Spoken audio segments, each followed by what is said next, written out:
Attention, you're listening to the Todd Huff Radio Show, America's home for conservative, not bitter talk radio.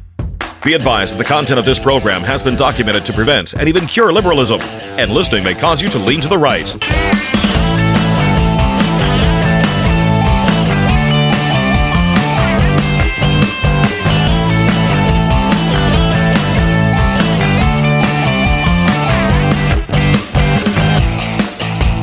Here's your conservative, but not bitter host, Todd Huff. Well, that is right, my friends. You have tuned in to America's Home for Conservative, Not Bitter Talk. I'm your host, the one and only ever so beloved Todd Huff. It's my pleasure to be here today, my friends.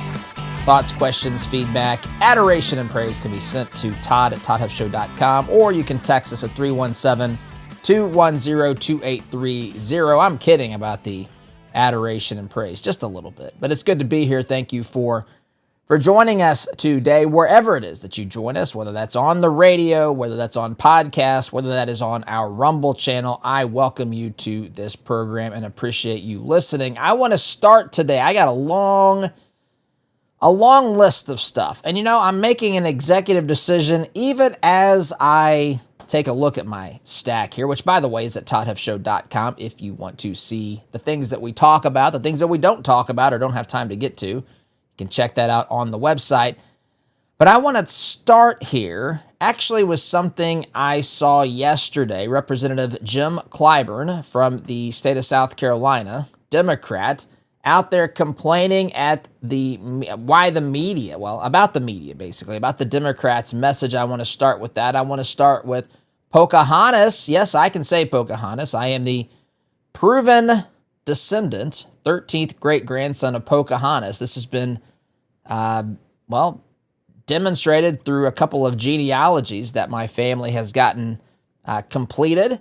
And I am the self-appointed spokesperson for the family of Pocahontas. And we have no problem referencing Elizabeth Warren as Pocahontas, as you know if you've listened to this program, because Pocahontas isn't the problem here. The problem here are people like Elizabeth Warren who make an identity the focal point of the political discourse and debate. And so we're happy to use that name, that reference, to point out just how ridiculous it is what Elizabeth Warren's out there doing. But she's got some explaining that she's trying to do regarding her defense of Joe Biden and his mental acuity. She was on a podcast. I've got that. I've got a post on X from John Cusack about the Easter weekend, the crucifixion of Jesus, which happened last week. I've got a ton of stuff in the stack of stuff. That's where we're started. My friends, I appreciate you being here. Before we get too far down that path, though, let me tell you, if you are concerned about your heart's health,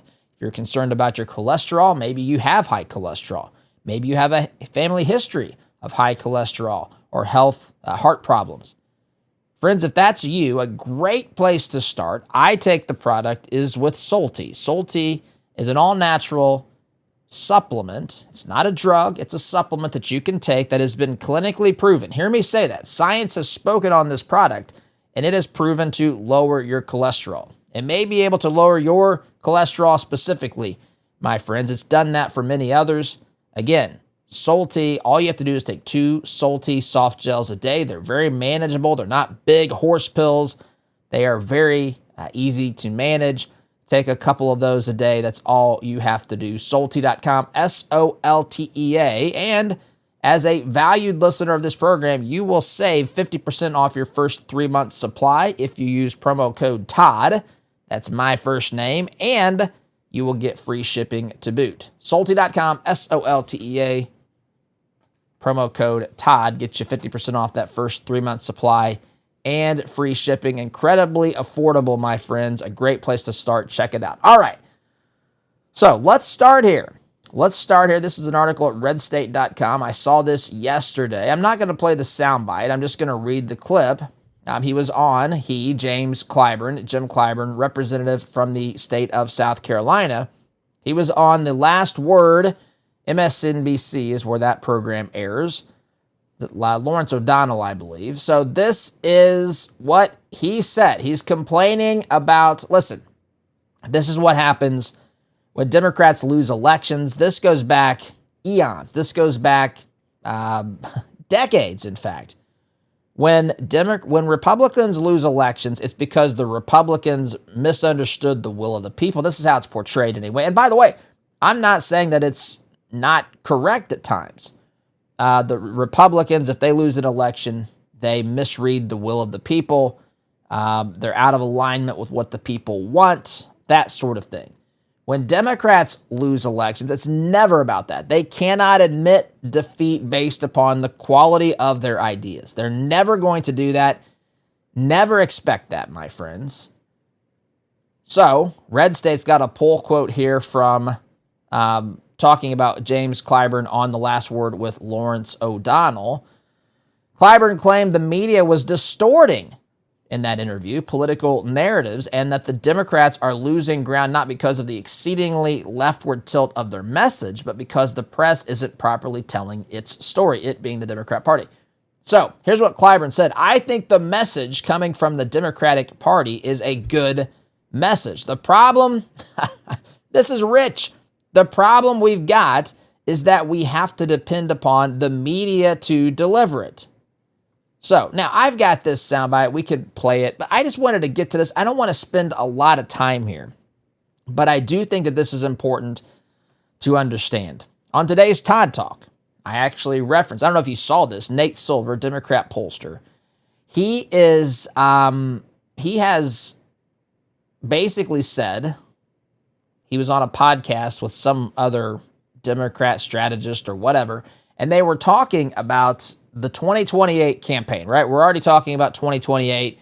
Trump's not going to be able to run for president. So who's going to be each party's nominee, but specifically the Democrat Party's nominee? Nate Silver said that in his opinion right now, based upon polling data and all that sort of stuff, AOC, Alexandria Ocasio-Cortez, is the front runner as of right now. That is incredibly terrifying to think that that's the case. I would think terrifying for the Democrats.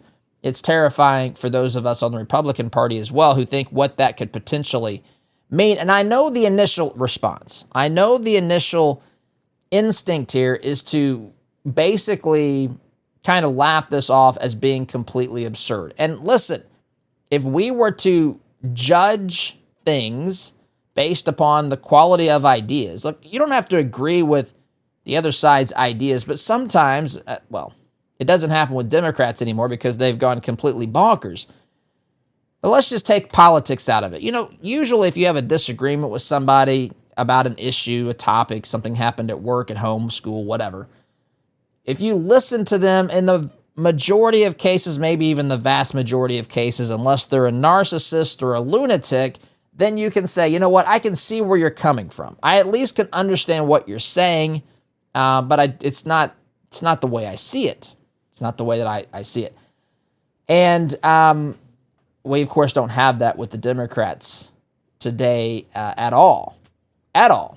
But if AOC is the nominee, that trend will continue because I don't see it. And I don't think any reasonable person, if we laid out ideas, if we laid out what the candidates, and I don't know who the Republican nominee is going to be. Is it going to be J.D. Vance? Is it going to be someone else? I don't know. But what I do know is that this, on paper, should be an electoral landslide. But the problem is politics, and this is, I think, the takeaway. It's why I want to talk about this for a minute, because right now Republicans are in a good position. And there's several reasons for that. The electorate, and I'll get into Pocahontas defending her claims that Biden was totally with it and fit and quick-witted and all that sort of stuff here in a little bit. But the Republicans, all of Americans, witnessed what life was like under the policies of an administration that leaned to the left. We witnessed that. We witnessed what happens to our southern border, our national sovereignty. We witnessed what happens to our economy, the value of our dollar, the strain that's placed on American taxpayers, on American families. We all witnessed that. We didn't just witness it from afar. We actually experienced it. We walked in those shoes, my friends. And so Americans witnessed that. Number one, we experienced that. You know, it's easy when it's a double-edged sword, right? On the one hand, when you don't have any political power, it's a scary place to be because you might witness yourself losing political debate after political debate, watching the other side advance their agenda that's often contrary to your agenda, your political values and beliefs. But when it comes to messaging, it's an easy thing to do. You can criticize anything and just blame the other side. You can blame the other side for all of these problems and not really have any responsibility because the other side's in control. And so that's what James Clyburn's out here doing. But to say that the Democratic Party has a good message, but the problem is they've got to depend upon the media to deliver it. Now, this is telling in one sense. I don't expect the media to advance or even tell the Republican side of the story. To deliver the Republican message. I expect them, now I don't expect them in practice, but in theory, I expect them to do the job of journalists, which means they should advance, or not advance, they should at least articulate what Republicans believe, what Republicans are arguing fairly. Now, that's not going to happen anytime soon, not until the radical left loses control of the mainstream media, which may never happen. I've got no hopes that this is going to happen. I'm saying that it's interesting how he phrases it. He, James Clyburn, Democrat congressman from South Carolina, says he expects the media to deliver the message. And so in other words, he's saying, look, we're out here. We've got some good ideas. We've got some things that are happening. We've got some very positive things that we're trying to accomplish. But you dopes in the media don't know how to explain it to the American people. That is always the default. I've shared this on here before, and I will share it again. Nancy Pelosi, when they lost elections back, I don't know when that would have been, probably the 2010 election, after they forced Obamacare down the throats of the American people, all of the blue dog Democrats lost. They took it on the chin in 2010. That might have been the first time I heard her specifically talk about how it wasn't the ideas, it wasn't their policies, it wasn't their priorities, it was the messaging. Just can't get the messaging through to you idiot Americans, right? We just didn't understand the brilliance of Obamacare. We didn't understand the brilliance of what the Democrat Party, the modern left, was trying to do here in America, except that's not the truth. We do know what they're trying to do. Now, not enough people know what they're trying to do. A lot of people still buy into the narrative and the explanation for what's happening. That's unfortunate. That's why we exist, to help people hear and receive truth. I don't want people buying into the lies. Listen, if you want to be a Democrat, that's your prerogative. There's a lot wrong with that, but at least don't buy into the radical lies. At least if you're going to be a Democrat, bring your party back toward sanity. I hope you would completely abandon it, knowing that your party has abandoned you, that you would join those of us who are conservative, libertarian, limited government types in the Republican Party. Look, we know there's problems with the Republican Party as well, but if you join us, we've got a lot better chance of bringing sanity to American politics than the Democrat Party ever could, because they are run by the leftists and lunatics over there. But the Democrats depend on the media. When I call the media one of the 7 pillars of propaganda. And what do I mean by that? The 7 pillars of propaganda, it's one of the terms I've come up with. It's built out from something that Rush talked about years ago. He called it the 4 corners of deceit.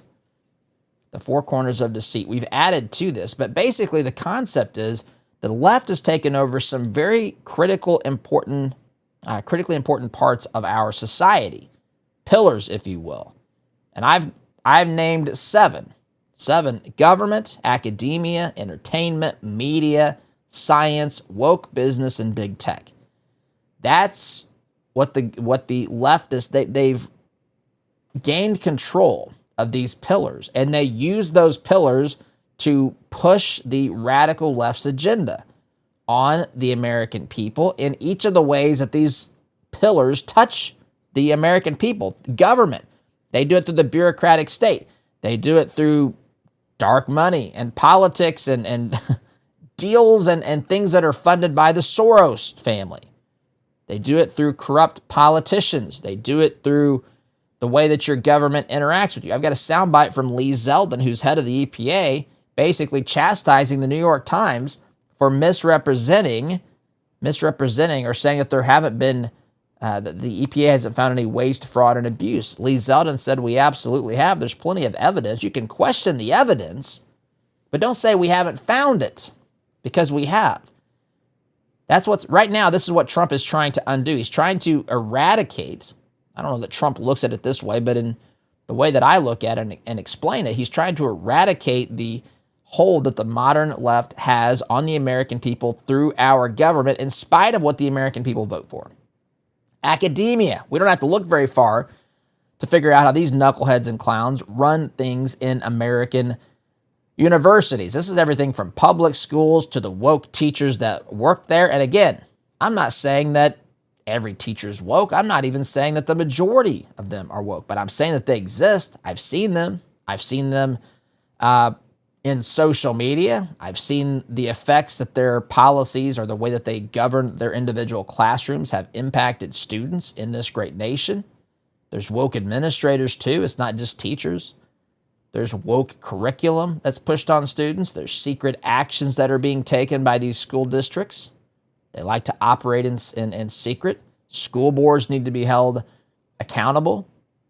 There's things that happen on every school board. We're dealing with some issues here in my community. Colleges, we know, heaven forbid, colleges and universities are run by radical, the most extreme of the radical left, run colleges and universities. They develop things like safe spaces. They come up with terms like white guilt and white fragility and all of these things. They advance things like DEI.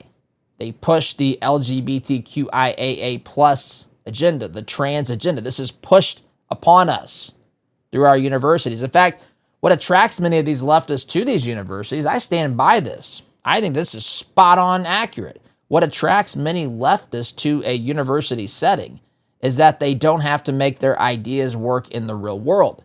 They can create these little socialist utopian bubbles where they have basically become the de facto dictator of their classrooms, and what they say goes. It doesn't matter what works outside of the walls of those classrooms. Classrooms are often federally funded.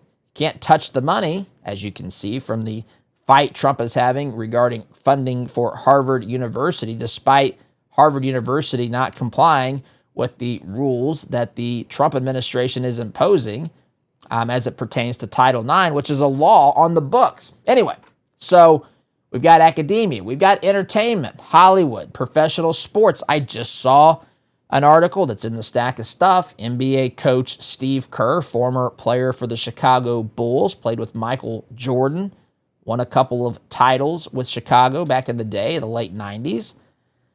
Steve Kerr, now the coach of the Golden State Warriors, of course, located in San Francisco, perfect place for Steve Kerr to be coach. He wore a shirt the other day to the press conference talking about how, I think it said, don't be bullied or stand up Harvard, talking about how Harvard shouldn't be bullied by the president into doing things that they didn't want to do.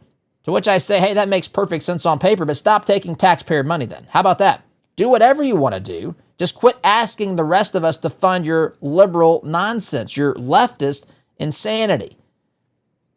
The media, you know that the media is one of these pillars of propaganda. We've got the traditional media. We've got even the extreme woke media, which you'll find oftentimes at MSNBC and some even more radical places online. But you know what I'm talking about. They tell a story, they paint a narrative that is devoid of any logic, often of any truth.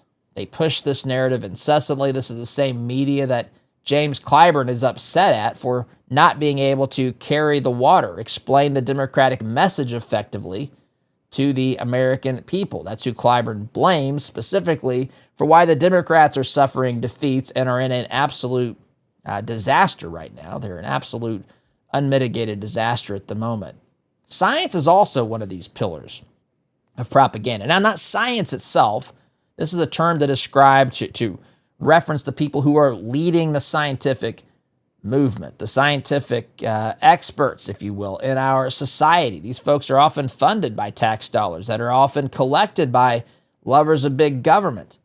And so they will do what they can to perpetuate the, funding pipeline to their profession. It's not hard to see why there's a vested interest here.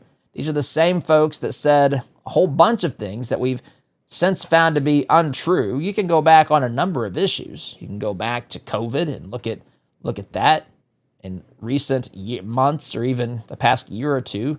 Fauci's been out there basically admitting they made some stuff up. Social distancing, no idea what that should have been. Just make it 6 feet.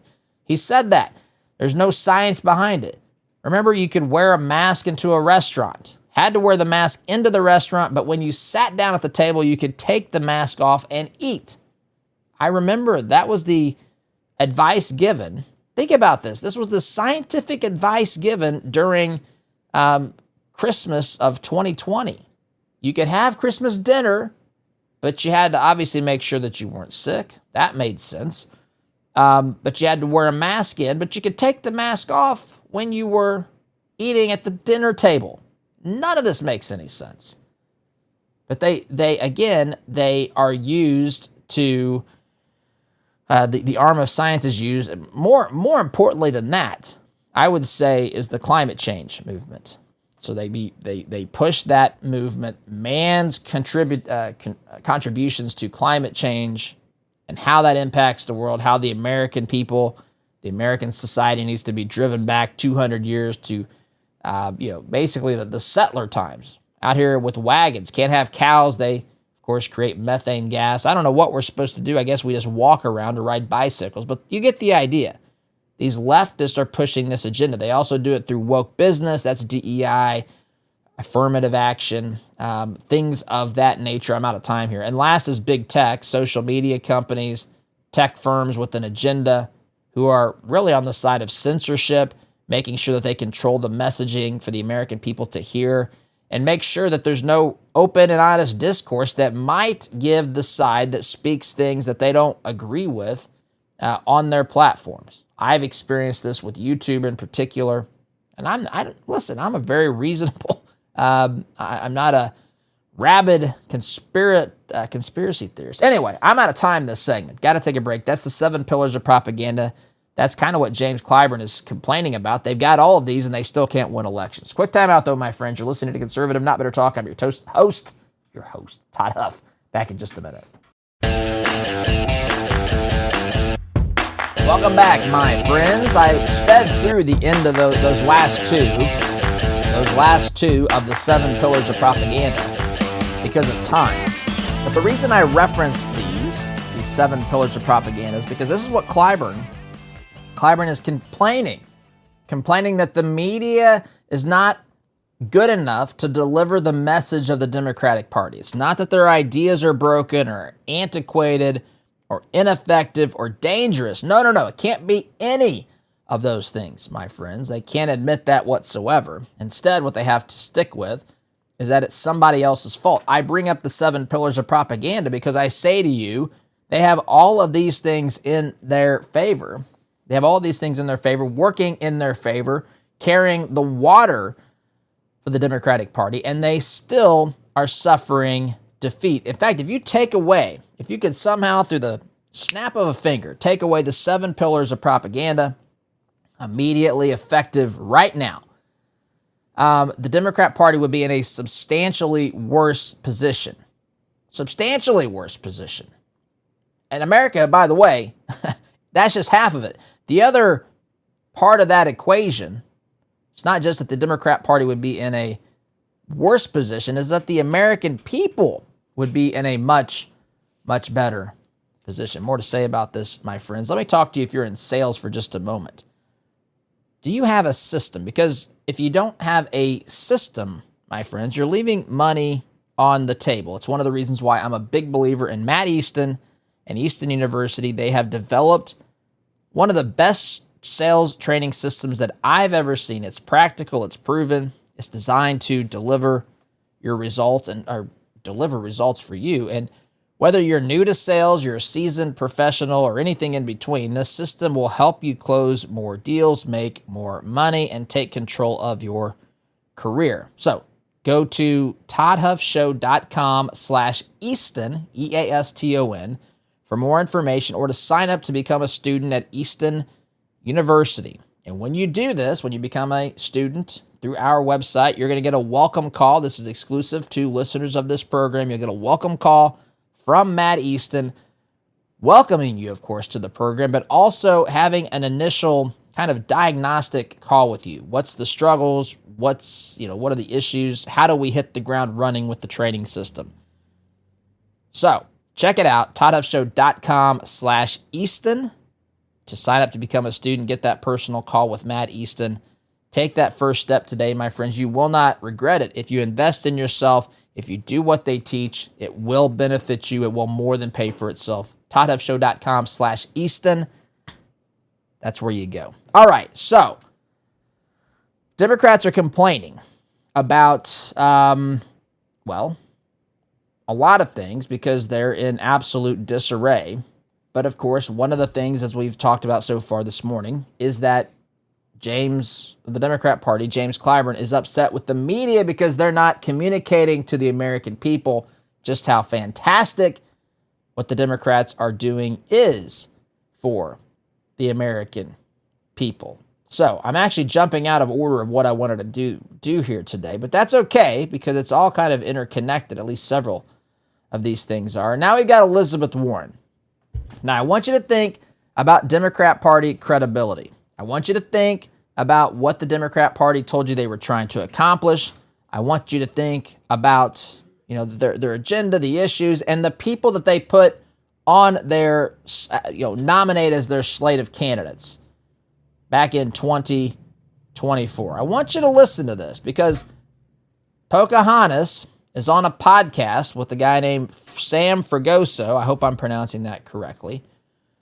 And she sits down with him. He presses her about some of the things that she said about President Biden when he was running for re-election, talking about his mental fitness for office and all of this. James Clyburn wants to blame the media. Now, in fairness here, I guess, to James Clyburn, the media was complicit in this.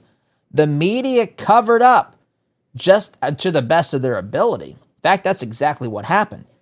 The media covered up to the best of their ability Biden's lack of mental acuity, mental fitness to be president, commander-in-chief of this great nation. They covered it up. In fact, truth be told, they covered it up. I've gone through this extensively on this program. You go back to 2020. You go back to the primary. You go back to the South Carolina primary. You'll remember there were lots of candidates on that stage, or multiple candidates. They were concerned that they were going to have a contested convention, the Democrat Party power brokers, which meant they could have gone to their convention that summer and no one had enough delegates to secure the presidential nomination. And so there was going to be basically a fight, jockeying for position. And one of those candidates that would have been potentially the nominee would have been Bernie Sanders. In fact, there was a good chance he might have even had the most delegates heading into that convention. And so the Democrat Party power brokers, they decided, look, we cannot have an open socialist as our nominee. We can't do that. They wish that they could. Many of them, some of them are not of that belief.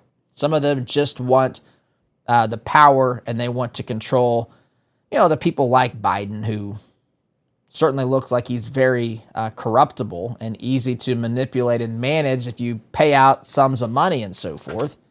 Connect to him through his son Hunter, allegedly. Anyway, so they decided, the power brokers got together and said, we have to get behind one candidate, otherwise that's what we have. We have a recipe for disaster. It's going to be ugly. It's going to be hard for that candidate to come out of that convention and beat Trump. We think the best candidate to beat Trump is Joe Biden. That's what they decided. I remember talking about this on this program. This would have been 5 years ago, right around a little bit earlier, probably February of 2020. I remember discussing this. And I remember it was right before Super Tuesday, which I believe is in March. They said, well, they made phone calls to people that were running. One of those was Pete Buttigieg. One of those was Elizabeth Warren. One of those was Amy Klobuchar. And they made a deal. You know what? We'll get you plugged in. We'll make sure your political future is taken care of. Just drop out of the race. Elizabeth Warren hung in there longer than most, but many of them dropped out, and eventually their plan worked. Biden won the primary. Biden won the general election. But that was in 2020.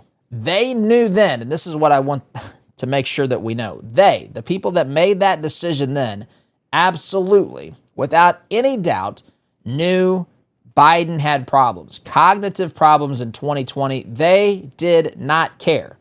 They did not care what it meant. In fact, it was kind of attractive to them. All this talk about the auto pen and the person that was making decisions regarding what the auto pen was going to sign, Biden not having a clue what was going on, they actually thought this was even a better scenario. Biden would be the puppet president, and then the people behind the scenes, the people that weren't directly held accountable by the media, by the American public, could be making all of these decisions. It was kind of a match made in heaven for the radical left.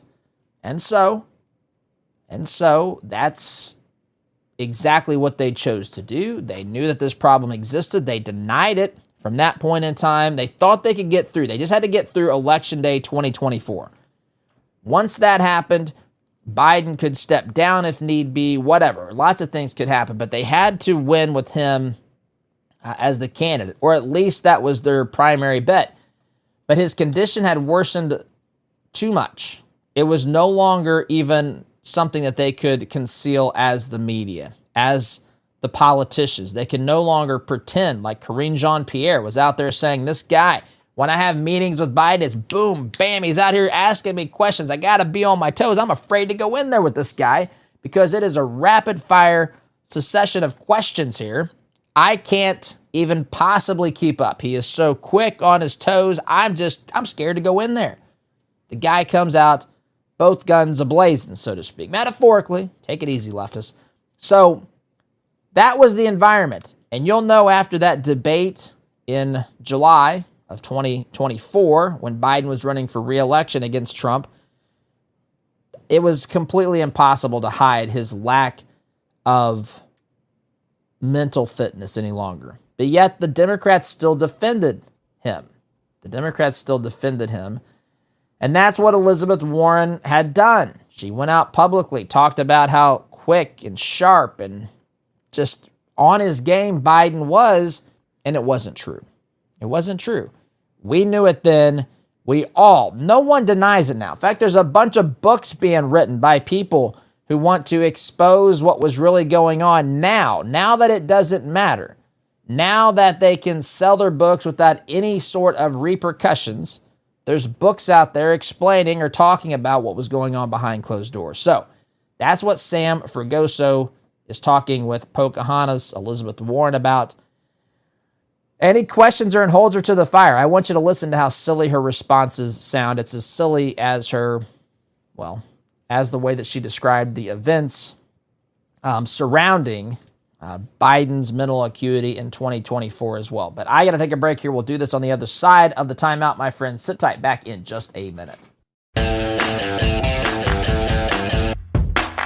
Welcome back, my friends. Third and final segment of this, the first hour of the program. But never fear, this is a 2-hour program, so we will continue this into the next hour. So hang in there with us. But I do want to play this segment.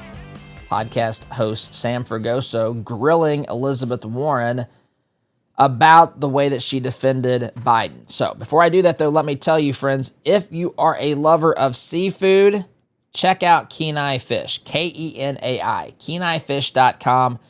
They provide the absolute best wild-caught Alaskan seafood you can imagine. Salmon straight from the Kenai and Castleoff rivers, sockeye, coho, king salmon. They've got halibut from the Gulf of Alaska. Yes, not to be confused with the Gulf of America. That halibut is mild, it's sweet, It's perfect for grilling, baking, or even air frying.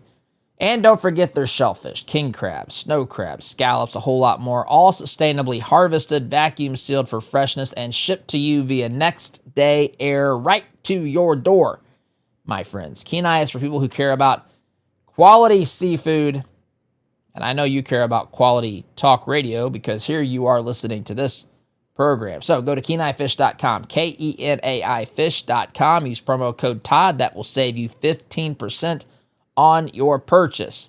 KenaiFish.com, KenaiFish.com. My friends, one taste of this seafood, you will be hooked. All right, so let's get here to Sam Fragoso pressing Elizabeth Warren, Pocahontas, which I can say, about this. Let's listen to this exchange between the two and how pathetic her responses are. Do you regret saying that President Biden had a mental acuity? He had a sharpness to him. You said that up until July of last year. I said what I believe to be true. Oh, and you think he was as sharp as you? She kind of... I said I had not seen decline. Oh, and I hadn't. Exchanging some awkward You did not glances. see any decline from 2024 Joe Biden to 2021 Joe Biden? Not when I said that. No. You know, the thing is, he was sharp. He was on his feet. I saw him. On his live feet. event. I had meetings with him a couple of times. Senator, on his feet is not praise. He can speak in sentences is not praise. All right. Fair enough. Fair enough. Yeah, she's visibly uncomfortable here. In fact, when you can't see it because you're listening, of course, to audio, even the video. There might be a time when I have a split screen here, but we don't have that. I have the functionality. I just haven't done that yet. Lots going on. But Elizabeth Warren, Pocahontas here, when he said, and I don't know, Sam Fragoso, I just don't know. Kudos to him for pressing her on this. He said, Senator, is he as fit as you are? Is he as mentally acute, mentally aware as you are? And you couldn't hear anything because it was silent, but you could see she visibly chuckled. And then she started to give her nonsensical answer. And Sam Fragoso here gave her a look. He kind of tilted his head like, come on. And you could see as they were exchanging this glance, she's not buying what she's selling here. She's feeding us a narrative. She's trying to save face. Of course, listen, if you thought Biden demonstrated mental acuity and fitness and was sharp in July of 2024, you are not fit to be making judgments on anything. If you thought Biden, I'll say this, if you thought Biden was mentally fit, was sharp in 2020, I sincerely question your ability to assess a situation. It was obvious then. It was beyond obvious in 2024. James Clyburn, again, who we talked about here at the beginning of the program, blames the media for not carrying the water, not explaining to the American people just how beautiful the way the Democrat Party wants to lead us in this country is. He's blaming them and the 7 pillars of propaganda for not properly telling the American people what's going on. In fact, the exact opposite is the case. They lied. They helped cover up this Joe Biden situation. If we had a real media that was interested in truth, none of this would have been remotely possible. You would not have been able to get away with this in 2024. You wouldn't if we had a fair and unbiased, even if we had a moderately fair and unbiased media, you couldn't get away with this if that was the environment.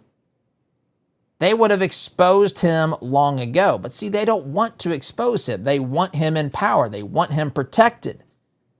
Politicians like Pocahontas here, which again I can say, as a descendant of Pocahontas herself, her father Powhatan as well, I can say those things. She is the problem. Democrat politicians like Pocahontas are the problem. Media, like all of them, are the problem. They hid this from you. And it is so obvious now that people are now asking, why were you not more forthcoming about this? Of course, we all know the answer. The reason they weren't forthcoming about this is that they knew it hampered their chances of winning re-election. They didn't want to have to execute Plan B, which was Kamala Harris being the nominee. We saw what that got them. Anyway, out of time this hour, my friends. Thank you so much for listening. We will see you on the other side of the hour. SDG.